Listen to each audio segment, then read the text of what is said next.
Shalom. Shalom teman-teman yang hadir onsite dan teman-teman yang hadir di Zoom juga. Selamat sore teman-teman, bersyukur kepada Tuhan. Di Sabtu ini kita kembali akan belajar firman Tuhan dan kita sama-sama akan bersekutu dengan Tuhan. Mari Ko Indra undang kita bangkit berdiri yang ada di gereja dan yang ada di rumah. Mari teman-teman, kita semua yang ada di rumah maupun yang di gereja, mari kita mengambil waktu di hadapan Tuhan. Mari engkau datang kepada Tuhan.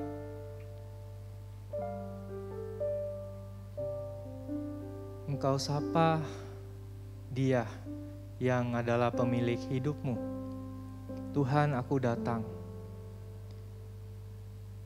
Aku rindu beristirahat di dalam Engkau ya Tuhan.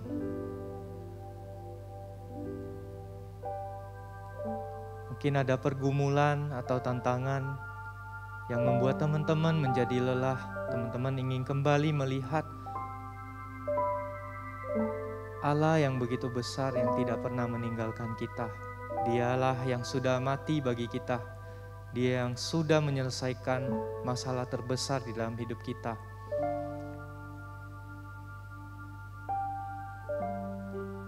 Tuhan, inilah setiap kami.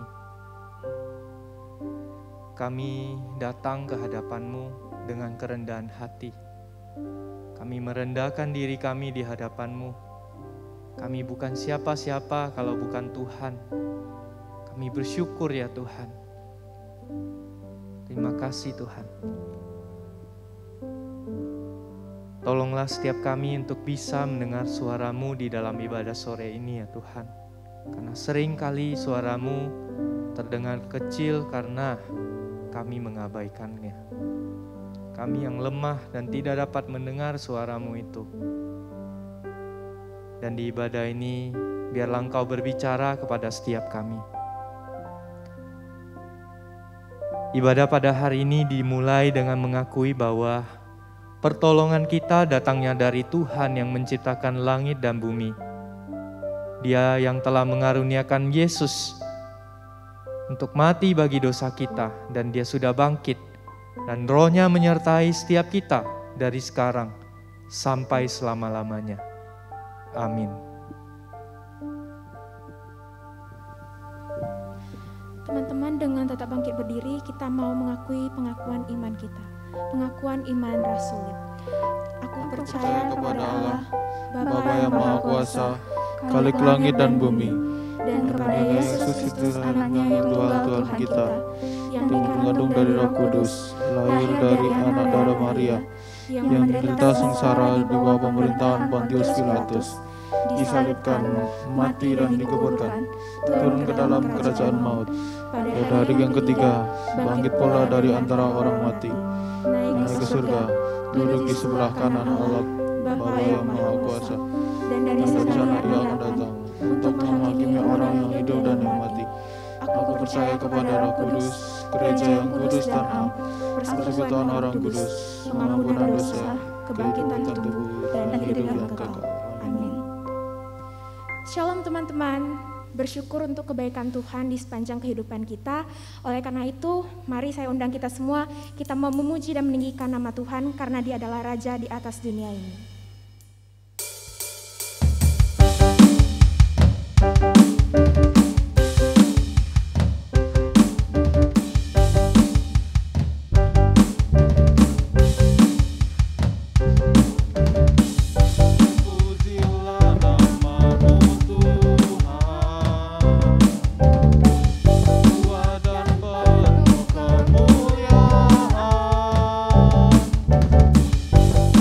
Suara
Teman-teman, dengan tetap bangkit berdiri, kita masih mau memuji nama Tuhan karena Ia adalah Raja yang Maha Kuasa dan Raja yang Maha Mulia.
Duduk kembali. Teman-teman, dalam kehidupan ini mungkin sering sekali kita melalui hal-hal yang sulit, sering sekali kita melakukan kesalahan yang melukakan hati Tuhan. Tapi percaya bahwa kasih Tuhan tak pernah terbatas dalam kehidupan kita. Ia selalu ada buat kita dan Ia selalu bersama dengan kita.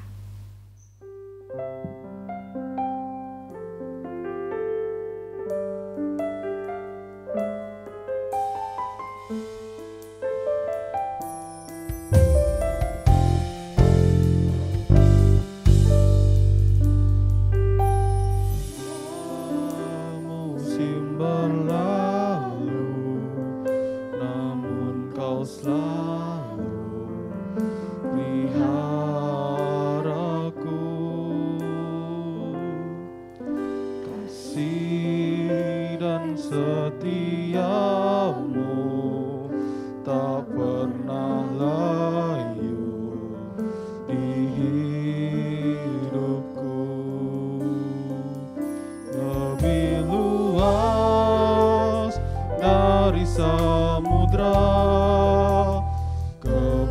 kebaikan-Mu Bapa ada dan di hidupku, lebih tinggi dari cakrawala, tak terbatas kasih-Mu. Sungguh ku bersyukur.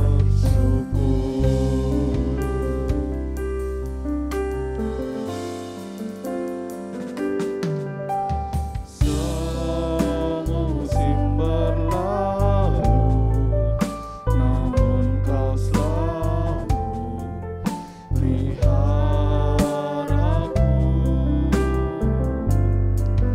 Kasih dan setia-Mu tak pernah layu di hidupku. Lebih luas dari samudra, kebaikan-Mu Bapa takkan habis di hidupku. Lebih tinggi dari cakrawala, tak terbatas kasih-Mu.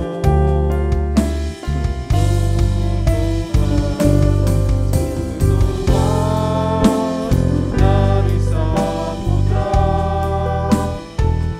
kebaikan-Mu Bapa takkan habis di hidupku.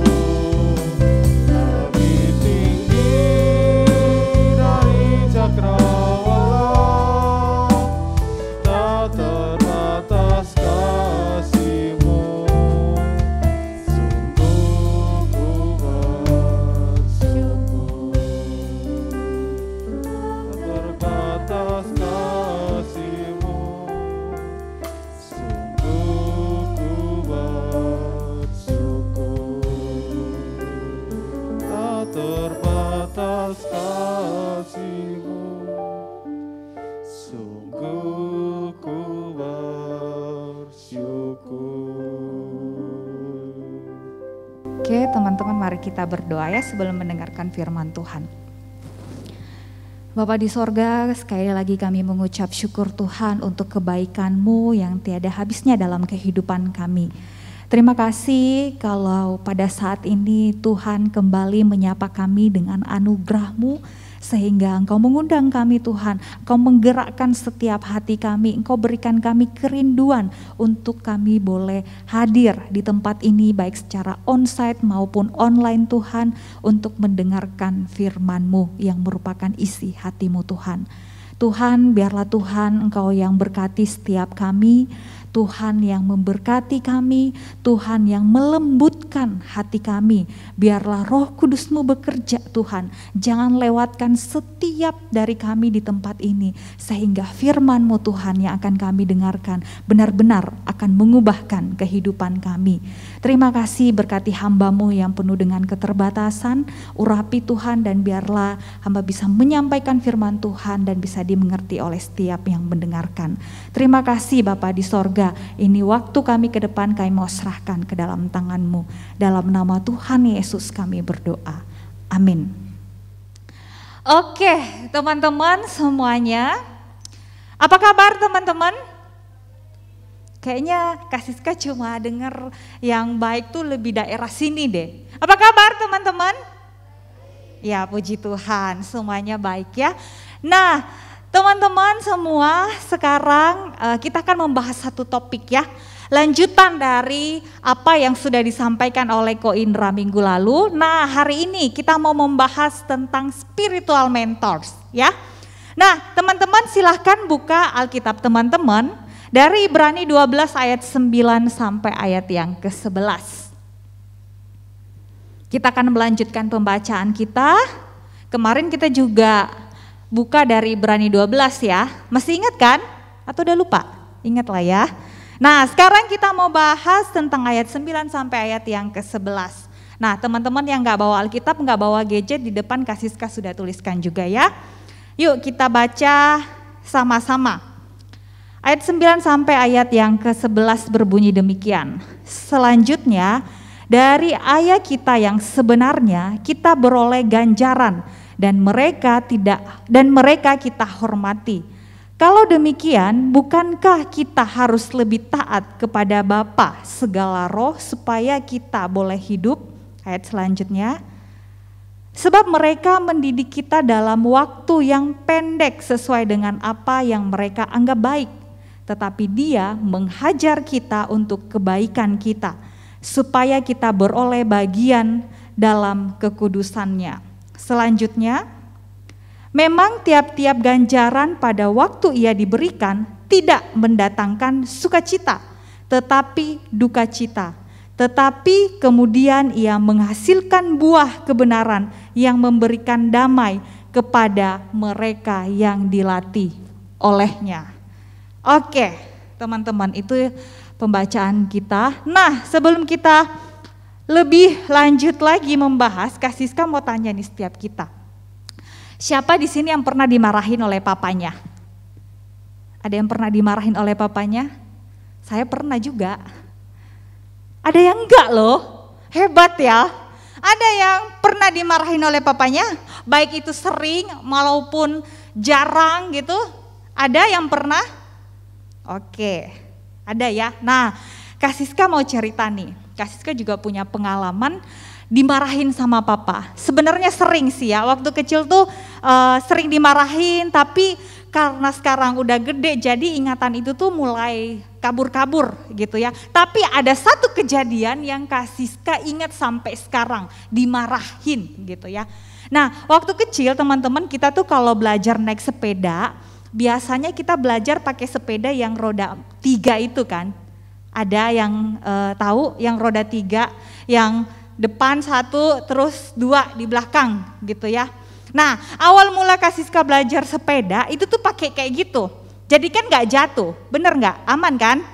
Nah, pas udah bisa, saya tuh lepas, maksudnya pengen rodanya itu tuh gak 3 gitu.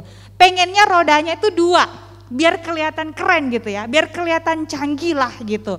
Nah, akhirnya dikasihlah sepeda yang tetap kecil, karena waktu itu Kak Siska ingat saya masih kecil, dikasih yang kecil, rodanya 2 gitu. Nah, rumah kami waktu rumah masa kecil gitu ya, itu tuh tepatnya di pinggir jalan. Jadi jalan itu tuh bukan jalan yang sepi gitu, jalan yang rame, jalan poros lah gitu.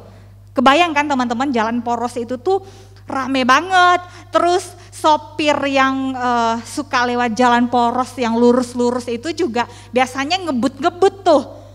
Nah, pada saat itu namanya anak kecil ya, penasaran gitu. Saya penasaran, pokoknya saya harus belajar keluar dari rumah. Saya harus naik sepeda di jalan raya meskipun saya dimarahin. Waktu itu papa nggak boleh. Kamu sekali-kali jangan sampai naik sepeda keluar dari rumah ya, pokoknya di halaman aja gitu. Tapi kan namanya anak kecil kan kita penasaran ya, gimana sih rasanya gitu. Akhirnya Kak Siska buat target sendiri. Saya mau naik sepeda sampai di pohon itu aja gitu ya. Keluarlah diam-diam gitu. Tapi saya nggak tahu ternyata papa tuh lihat gitu. Tapi ya udahlah, udah terlanjur di jalan ke sana, terus habis itu pulang lagi gitu. Pas selesai sampai pulang teman-teman di rumah gitu ya, waduh saya dipukulin pakai lidi. Teman-teman tahu lidi kan?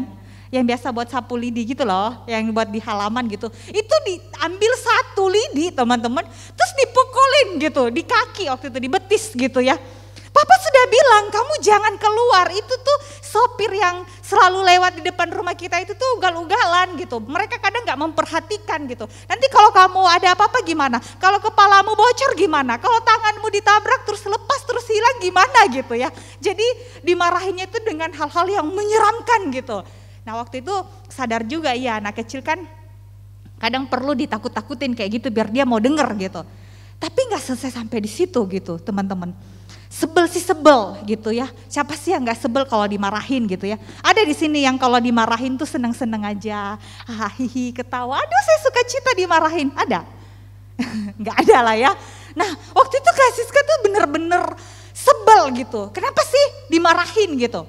Akhirnya karena udah sebel-sebel muncullah ide. Ah ya udahlah, saya udah dimarahin, saya mau beli es krim deh. Nah penjual es krim, kios es krim itu teman-teman ada di seberang rumah Kak Siska.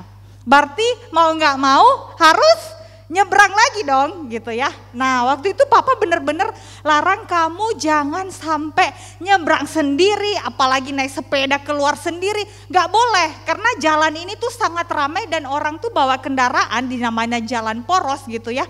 Itu sering ngebut gitu. Akhirnya ya udahlah, pokoknya namanya anak kecil semakin dilarang semakin memberontak biasanya ya. Akhirnya keluarlah ide, enggak pokoknya saya mau beli es krim di depan sana. Keluarlah saya nyebrang. Dan tahu enggak teman-teman, ketika saya nyebrang tuh ya, saya tuh udah pikir, saya tuh udah hati-hati loh. Sebelum nyebrang kan biasa kita lihat tengok samping kiri kanan gitu kan kalau nyebrang kan. Gak mungkin kita nyebrang main jalan aja, biasanya kita lihat. Pas Kak Siska lihat samping kiri kanan tuh gak ada mobil gitu. Akhirnya makin jalan gitu ke tengah, pas sampai di tengah gitu, oh my God, tahu nggak mobil dari sini, mobil dari sana itu klakson dan untung saja mereka ngerem gitu. Jadi cobalah bayangkan dan papaku melihatnya, mobil di sini gitu ya, ngerem dan saya jalan dengan cantiknya di tengah-tengah mobil itu. Kebayang bagaimana perasaan orang tua kita? Sudahlah ya. Akhirnya sampai ke kios saya masih sempat beli es krim teman-teman. Beli es krim, pas sudah es krimnya ada di tanganku teman-teman. Tahu nggak? Papaku tuh tiba-tiba muncul dari belakang, seret aku dan es krimku tuh dibuang. Waduh, waktu itu saya marah banget teman-teman. Kenapa sih? Es krimku tuh mesti dibuang gitu. Kalau mau marahin aja gitu. Jangan es krimku dibuang. Kan waktu itu waktu kita kecil es krim itu sesuatu yang mewah lah ya, yang enak, yang anak-anak kecil itu tuh kalau ditawarin es krim jarang sekali ada yang nolak. Bener nggak? Nah tiba-tiba diambil terus dibuang. Waduh sedih banget sih waktu itu, sedih, marah, sebel, sampai ngambek. Pokoknya dalam hatiku tuh, pokoknya saya nggak mau bicara lagi sama papa, titik. Biasanya kayak gitu ya, ngambek kita. Tiba-tiba papa tuh bener-bener marah. Tapi sayangnya waktu itu namanya kita anak kecil, Kak Siska salah fokus. Kak Siska marah karena es krimku dibuang gitu. Saya marah karena es krimku dibuang. Padahal papaku itu marah karena saya itu tuh sedang dalam bahaya waktu itu ya. Saya tuh hampir ketabrak mobil gitu. Udah dimarahin jangan nyebrang sendiri, malah nyebrang. Terus kalau misalnya ada apa-apa gimana? Jadi orang tua itu tuh marah gitu. Tapi saya salah tangkap ya. Saya marah tidak melihat bahwa ternyata di balik pukulan lidi teman-teman ya, di balik pukulan lidi yang pedes itu, sampai kalau kita dipukul lidi itu kan biasanya bekas gitu ya di betis gitu, merah-merah lagi. Di balik dari pukulan lidi itu, ternyata papaku itu pengen aku tuh nggak kenapa-napa. Ternyata di balik omelannya, marah-marahnya dia, ternyata dia itu tuh sedang menghindarkan saya dari bahaya. Tetapi yang saya marah, yang saya nggak terima adalah kenapa es krimku dibuang gitu. Nah teman-teman, bukankah di dalam kehidupan kita juga sering kayak gitu ya? Ketika kita dididik oleh orang tua, ketika kita dididik atau diproses oleh Tuhan, terkadang fokus kita hanya kepada apa yang mau kita dapatkan, apa keinginan kita. Kita mau itu kita harus dapat. Tapi Tuhan yang tahu segala sesuatunya kadang lihat itu gak bagus buat kamu, dia ambil dalam kemahatauannya dia. Tapi kita fokusnya saya mau itu, saya harus ambil. Kita fokus kepada apa keinginan kita. kita gagal fokus untuk melihat bahwa ternyata di balik semua didikan itu Tuhan tuh tahu dan pengen yang terbaik untuk setiap kita. Tapi ketika kita dididik, bukankah kita seringkali protes, seringkali gak terima, seringkali sedih, seringkali ngambek-ngambek sama Tuhan, seringkali gak mau doa lagi, gak mau baca firman lagi, gak mau ikut ibadah lagi. Kadang kita seperti itu. Nah, teman-teman, jika ayah kita ya, ayah di dunia gitu ya, ayah yang baik teman-teman, pasti menghajar anaknya. Demikian juga Bapa di sorga teman-teman. Menghajar, mendidik anak yang disayanginya gitu ya.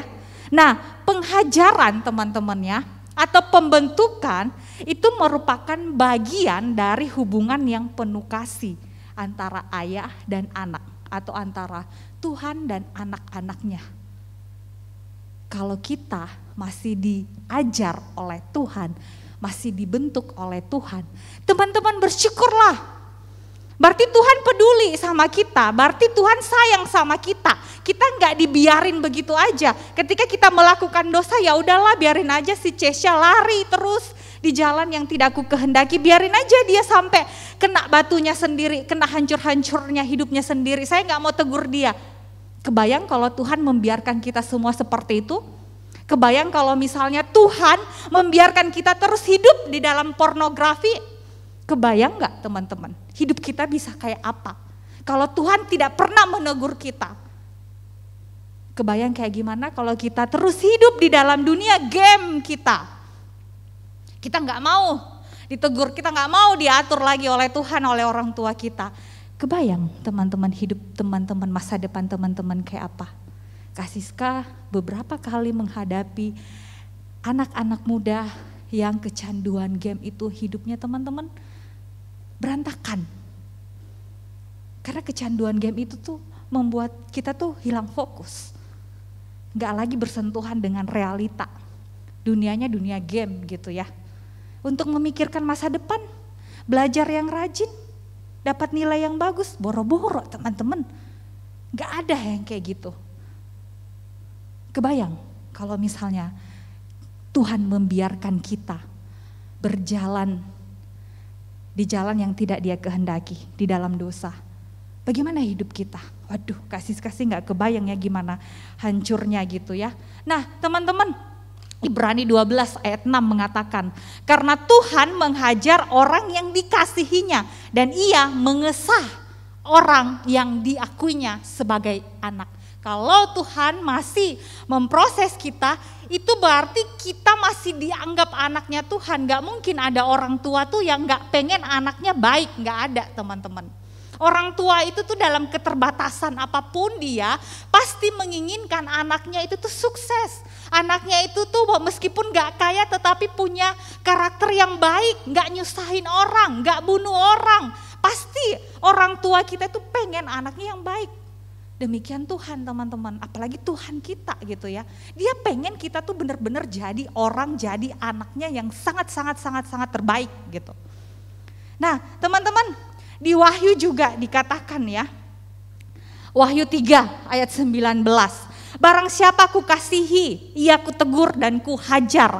Sebab itu relakanlah hatimu dan bertobatlah. Teman-teman, kedua ayat ini jelas mengingatkan kita bahwa ketika kita dilatih, kita diproses, kita dibentuk, kita ditegur oleh Tuhan, itu berarti Tuhan masih peduli akan hidup kita. Tuhan masih peduli akan masa depan kita. Dia pengen kita dapat masa depan yang oke, sehingga Dia menegur kita, Dia tidak membiarkan kita. Nah teman-teman, tapi terkadang ya teman-teman, sebagai anak gitu ya, terkadang kita kan gak ngerti ya sebagai anak Tuhan nih ya. Terkadang kan kita nggak ngerti ya kenapa kita dididik, kenapa kita dihajar. Tetapi teman-teman, meskipun kita nggak ngerti gitu ya, kita tetap mesti menerima dan bertahan dalam penghajaran itu. Karena itu adalah bagian untuk melatih diri kita. Karena dalam kemahatauan Allah, Dia memberikan yang terbaik bagi anak-anak yang dikasihinya. Melebihi teman-teman Apa yang bisa kita pikirkan saat ini?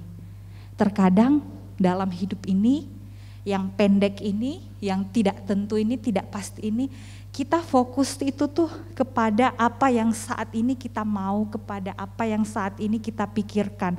Padahal Tuhan tuh tahu teman-teman, nanti sampai usia berapa kita akan hidup. Besok kita akan menghadapi peristiwa apa? Besok kita akan ketemu dengan orang kayak apa? Tuhan tahu, Tuhan pegang semua hal-hal yang ada di depan kita.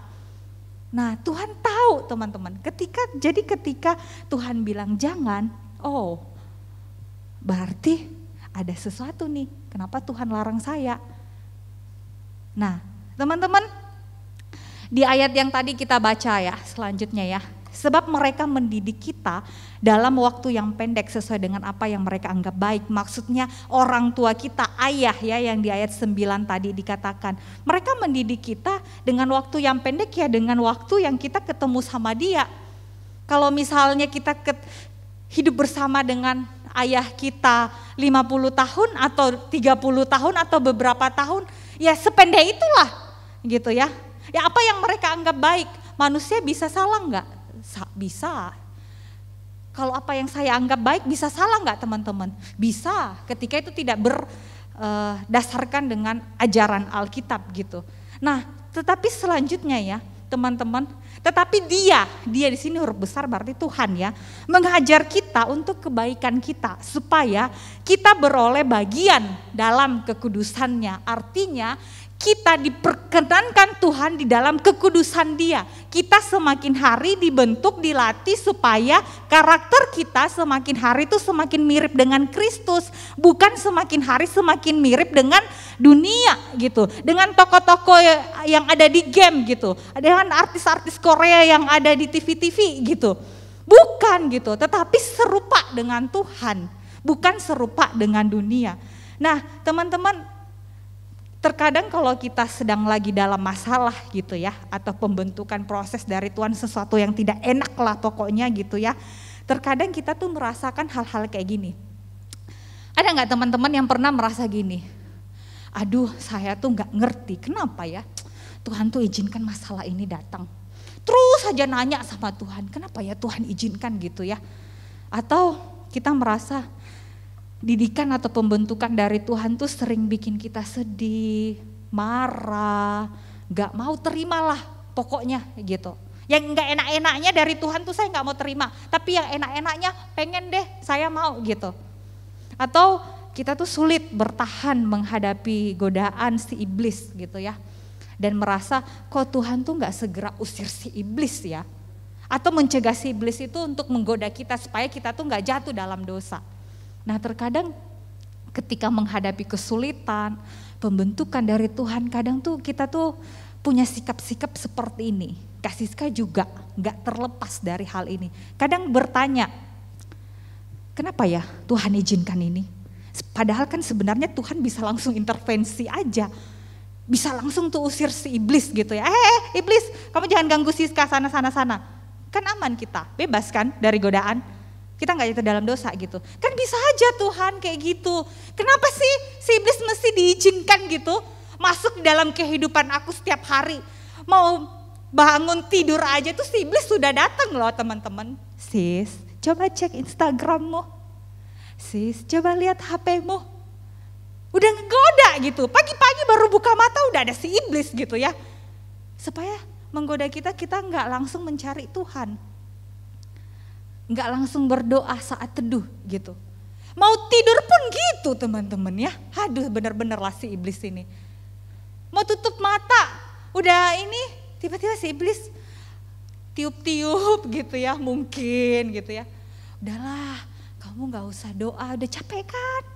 Udah langsung tidur aja, Tuhan ngerti kok. Udah gak usah baca Alkitab gitu. Nonton drama aja. Tuhan pengen kok kamu seneng. Tuhan gak pengen kamu bersusah-susah. Aduh macem-macem tipu dayanya gitu ya. Kita ditipu macem-macem gitu. Ada aja selalu si iblis gitu. Mau buka mata, mau tutup mata gitu ya. Mau dimanapun ada aja si iblis. Kenapa sih Tuhan izinkan?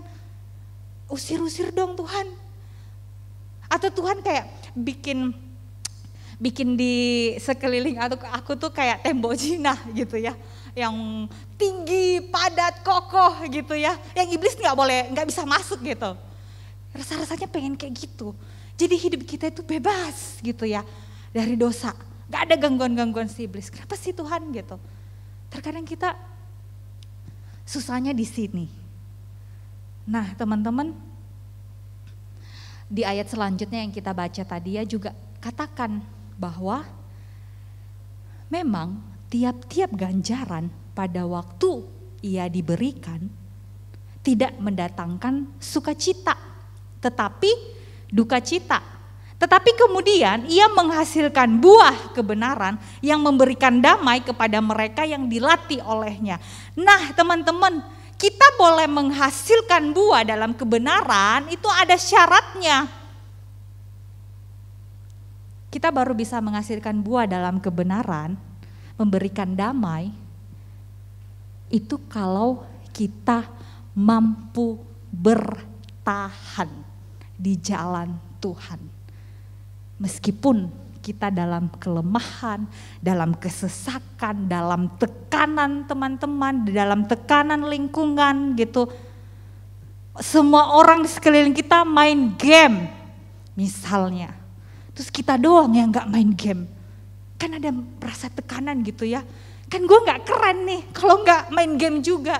Main game akhirnya tugasnya gak diselesaikan gitu ya. Prestasinya di sekolah jadi turun. Bukan berarti Kasih Sekan ngelarang kalian main game ya. Semua ada batasannya. Semua yang berlebihan itu tidak baik teman-teman ya. Atau misalnya semua teman-temanku pada udah nonton bokep loh. Kok aku doang ya yang belum nonton bokep? Aduh, malu nih. Harga diri di mana nih? Teman-teman gue semuanya udah kalau ngomong tuh nyambung gitu. Bahas ini, bahas itu nyambung tentang bokep. Kok aku kayak terlihat sendiri, orang culun gitu ya. Orang holy-holy gitu ya, tinggal pakaiannya aja diganti pakai putih-putih gitu ya, kayak malaikat gitu. Atau misalnya, semua orang nyontek. Kan tren tuh di sekolah, nyontek, semua orang nyontek gitu. Kita doang yang gak nyontek, rasanya gimana teman-teman? Tertekan banget pasti. Siap-siap aja kita dijauhin oleh teman-teman kita. Dianggap sok pinter, pelit, gak peduli sama temen, gak mau bagi-bagi, dia mau pinter-pinter sendiri, dia mau ranking satu sendiri gitu ya, gak peduliin kita gitu, gak punya teman kita. Nah teman-teman, kita baru bisa menghasilkan buah kalau kita mampu bertahan di tengah-tengah situasi yang tadi Kasih sebutkan. Kalau kita nggak bertahan, kita nggak menjadi pelaku firman, kita nggak benar-benar menunjukkan identitas kita sebagai murid Kristus, nggak mungkin teman-teman ada buah, nggak mungkin ada pertumbuhan, apalagi kita menghasilkan buah teman-teman, apalagi menghasilkan hidup yang memberkati orang banyak, nggak mungkin. Nah, teman-teman, bagian untuk bertahan itu teman-teman, itu adalah hal yang paling susah. Kadang kan kita tahu ya, kalau kita lagi dalam masalah gitu ya, atau ada konflik, atau ada pergumulan, atau ya sesuatu yang tidak enak lah, kadang kan dalam hati kita tuh sebenarnya udah tahu, oh Tuhan mungkin sedang menghajar saya untuk begini gitu. Kita kadang tahu gitu, sesuatu itu pasti mendatangkan kebaikan buat kita. Kita tahu teman-teman. Tapi untuk bertahannya itu loh, susahnya minta ampun. Bener gak? Yang bertahannya untuk sesuai tetap jalan di jalan kebenaran firman itu tuh yang susah teman-teman. Karena ada faktor eksternal dari luar yang juga ikut menekan kita. Teman-teman kita lah, gadget kita lah, pemahaman duniawi lah, dan banyak gitu. Bertahan itu susah kali. Kayaknya rasa-rasanya bertahan 1 hari gak melakukan dosa aja tuh udah puji Tuhan gitu ya. Kalau misalnya teman-teman nih digosipin sama orang gitu. Digosipinnya itu benar-benar difitnah gitu ya. Kita gak melakukan itu tapi disebarkan tuh gosip di seluruh kelas atau seluruh sekolah tahu gitu bahwa kita begitu. Teman-teman, untuk menjadi orang yang sabar gampang gak? Gak kan? Membayangkannya aja aku udah pengen marah-marahin tuh orang yang sebarin gosip gitu ya. Untuk menjadi sabar di tengah-tengah kita digosipin satu sekolah gitu, gampang gak? Wah gak gampang. Untuk tidak marah, gampang gak? Gak gampang. Pastilah kita marah. Apalagi untuk mengasihi, mengampuni orang yang gosipin kita, gampang gak? Lebih-lebih itu Kak Siska, susah. Nah untuk bertahan ini nih teman-teman, bertahan untuk tetap menjadi pelaku firman nih. Mengasihi orang yang menganiaya kita, yang menggosipkan kita. Aduh, gimana gitu ya. Mengampuni orang yang melukai kita. Aduh, kayaknya sih pengennya balas dendam aja deh. Susah untuk bertahannya gitu. Nah teman-teman, seringkali ya kalau ada masalah atau godaan si iblis itu datang, kita jatuh. Dan ketika kita jatuh, terkadang jeleknya kita manusia, Kak Siska juga, kita tuh malah semakin jauh dari Tuhan. Bukan semakin mendekat gitu ya. Kita udah jatuh, otomatis kita kan tahu, oh kita berdosa nih, aku harus cepet-cepet cari Tuhan lagi nih, deket-deket sama Tuhan lagi nih, minta pertolongan Tuhan nih, minta pengampunan Tuhan nih. Tapi terkadang kita malah semakin jauh dari dia, menjauhi ibadah gitu ya, gak mau berdoa lagi. Akhirnya si iblis seneng, masuk deh tuh ada kesempatan. Nah teman-teman, hal seperti ini sulit sekali ya, sulit sekali. Apalagi Kak Siska sangat mengerti kita anak remaja. Remaja itu dunia yang penuh banyak perubahan, pergolakan, emosi juga ya. Belum lagi tantangan-tantangan, godaannya banyak banget. Masa remaja itu susah gitu ya. Nah, namanya orang lagi dalam masalah, lagi marah, lagi sedih, susah tuh untuk berpikir jernih gitu ya. Mau gak mau perasaan atau emosi kita atau apa yang kita pikirkan atau kita yakini itu mempengaruhi bagaimana kita mengambil keputusan. Itu pasti mempengaruhi. Nah, salah satu hal teman-teman yang hari ini kita mau bahas nih ya.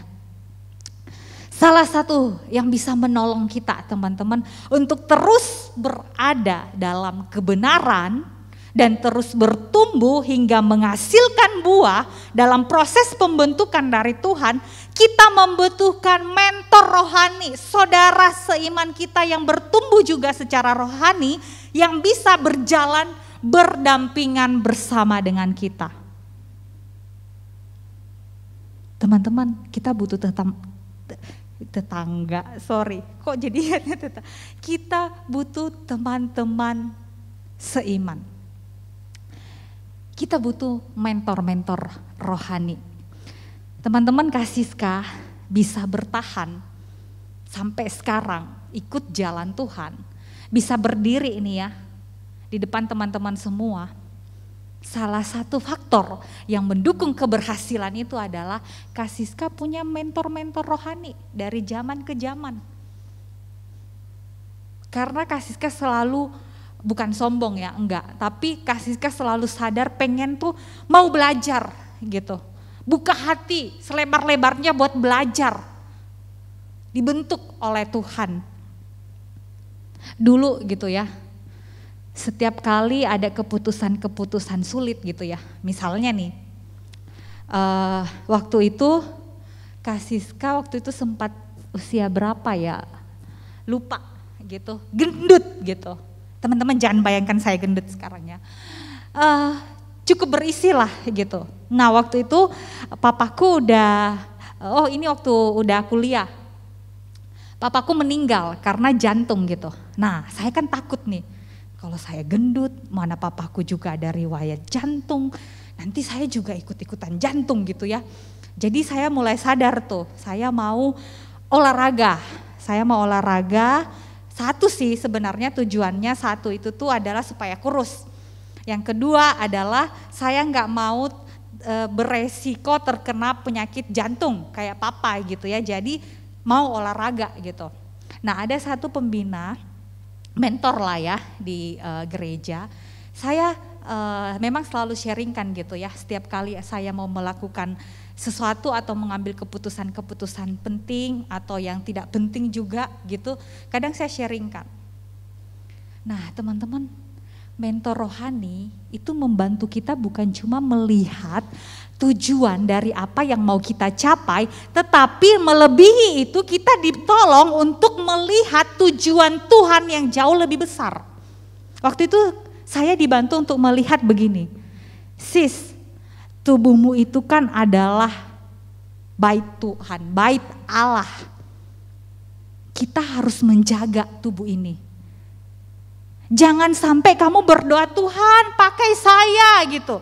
Tapi kamu makannya Indomie tiap hari. Ya jelas-jelas kamu nanti akan sakit-sakitan. Gimana Tuhan mau pakai kamu luar biasa? Gimana Tuhan mau pakai kamu maksimal? Kalau kamu gak jaga kesehatanmu dari sekarang. Ya juga ya. Kamu bilang Tuhan saya mau melayani Tuhan sampai usiaku tua gitu ya. Sampai putih rambutku saya mau setia tetap sama Tuhan. Tapi makannya gorengan lah. Saya nggak mau sebut merek sih. Yang berlemak lah gitu ya. Pokoknya yang nggak sehat-sehat kita makan. Ya mumpung muda gitu. Ya sekarang kita nggak merasakan, nanti umur berapa gitu ya, kita menuai semuanya gitu. Kak Siska baru sadar, iya ya bener ya.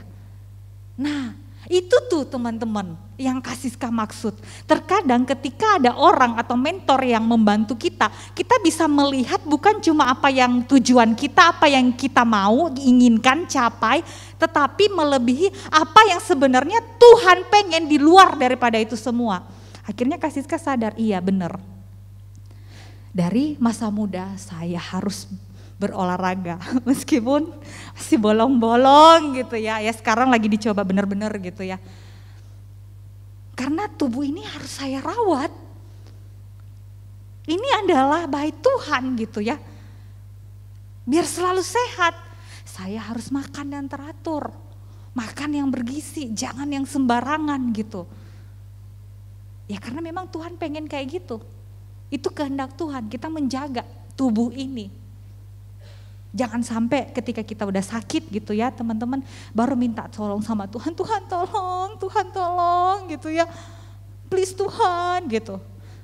Padahal ketika Tuhan menegur kita lewat teman-teman kita, kamu jangan makan gorengan terus. Kita bilang, udahlah mumpung kan masih muda, enak tahu gitu.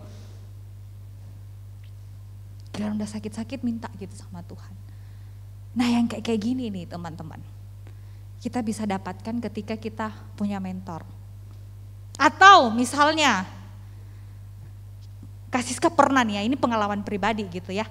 Saya gak mau menceritakan yang orang lain. Waktu usia berapa ya, lupa juga gitu ya. Pengen punya pacar.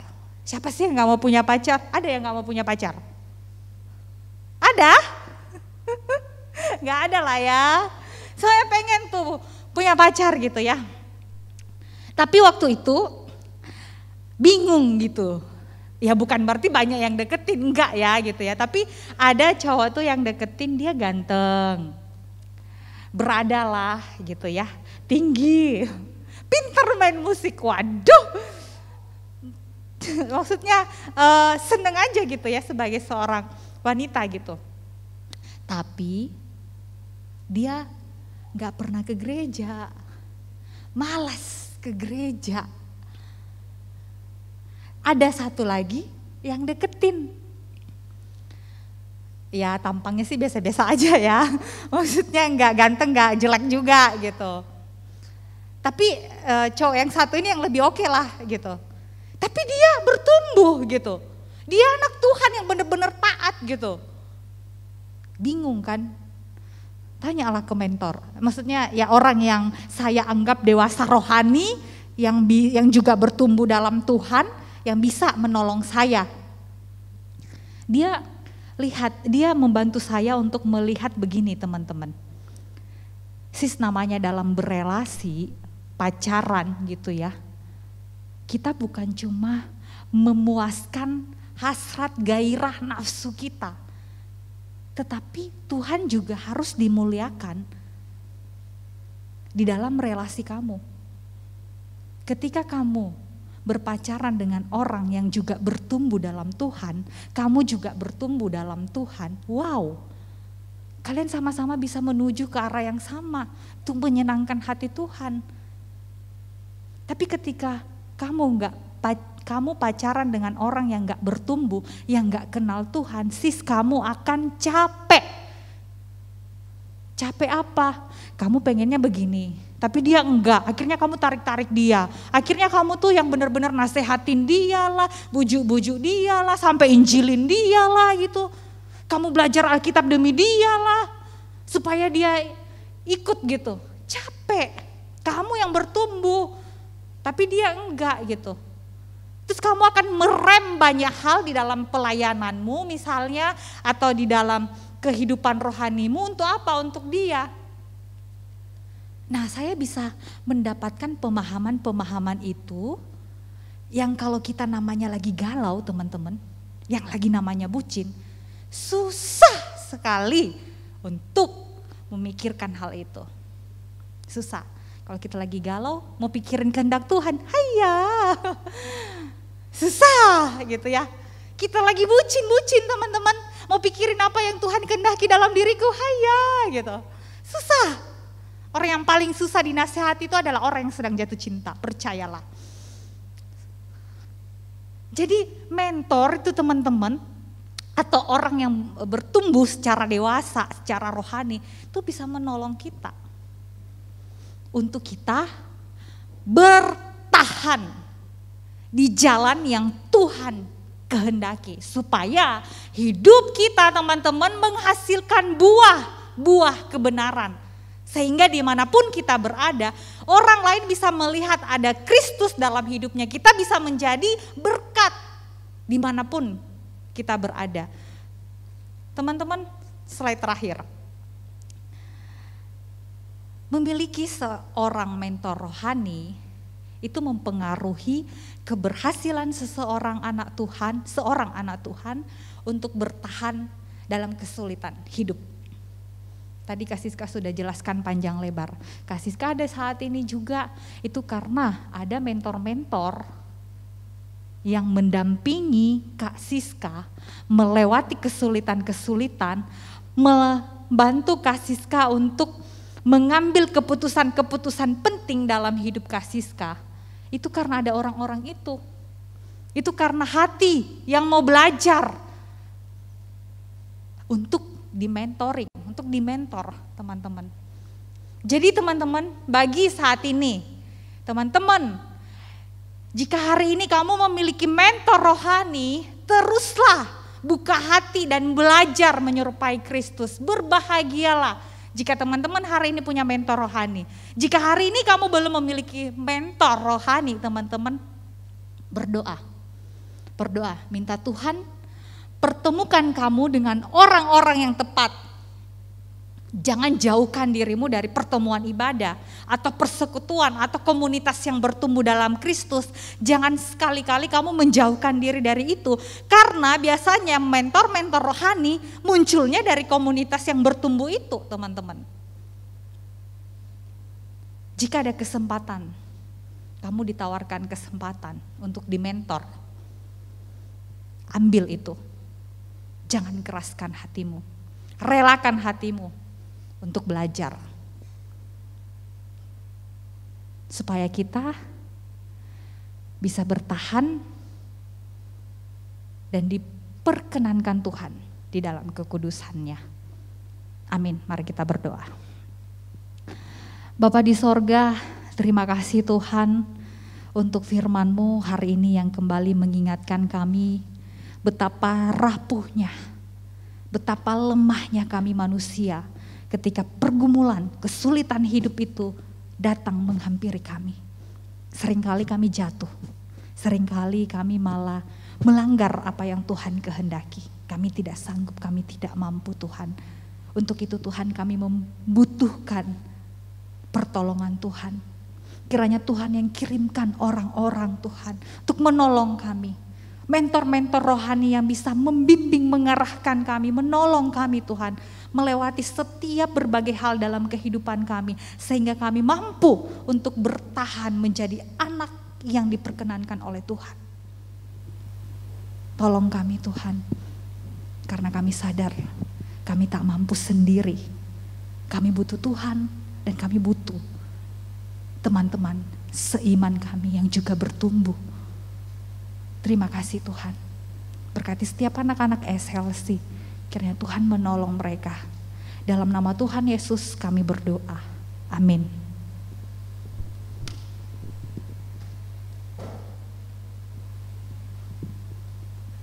Teman-teman, tibalah saatnya kita akan memberikan persembahan.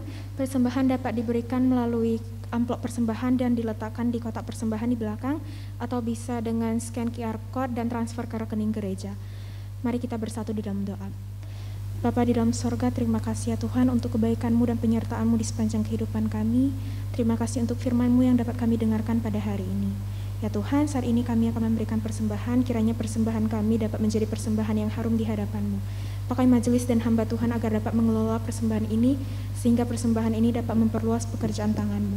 Terima kasih ya Tuhan, hanya di dalam nama-Mu kami berdoa dan mengucap syukur. Amin. Teman-teman, saya undang kita semua untuk bangkit berdiri. Kita akan mengakhiri ibadah pada hari ini dengan mengangkat pujian Kami Memuji Kebesaran.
Berdoa. Tuhan, terima kasih sudah menyertai ibadah kami dari awal sampai akhir.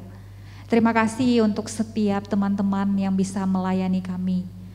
Terima kasih untuk setiap pujian yang boleh kami nikmati Tuhan. Bahkan terima kasih untuk kasih-Mu yang kembali menyapa kami semua pada sore ini. Terima kasih untuk isi hati Tuhan yang boleh kami dengarkan.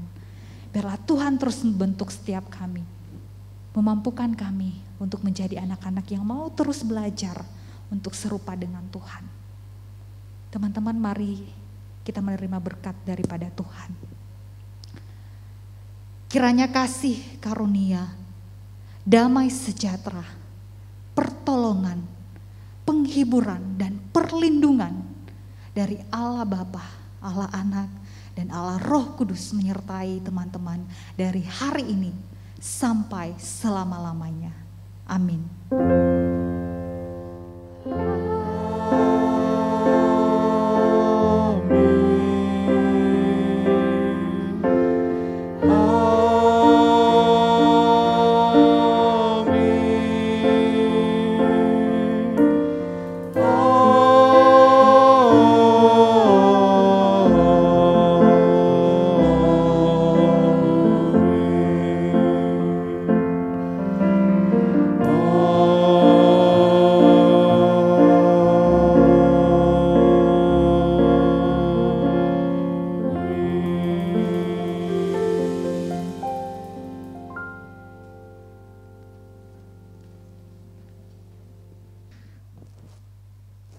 Bersyukur kita sudah bisa beribadah hari ini teman-teman. Ada beberapa hal yang Ko Indra ingin sampaikan bagi setiap kita yang ada di rumah dan yang ada di gereja. Mohon perhatian teman-teman semua ya. Pertama, thank you buat teman-teman yang sudah melayani pada hari ini dan Kak Siska yang sudah menolong kita untuk boleh memahami suara hati Tuhan.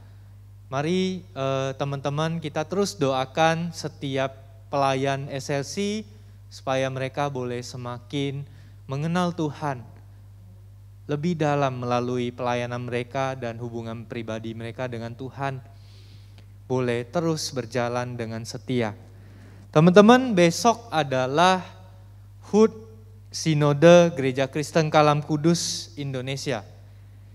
Oleh karena itu teman-teman, kita sebagai gereja Tuhan, setiap anak-anak SLC bukan bocil ya, tapi kita juga adalah gereja Tuhan.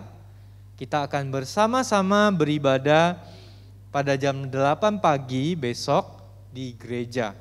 Teman-teman dapat hadir di dalam ibadah ini.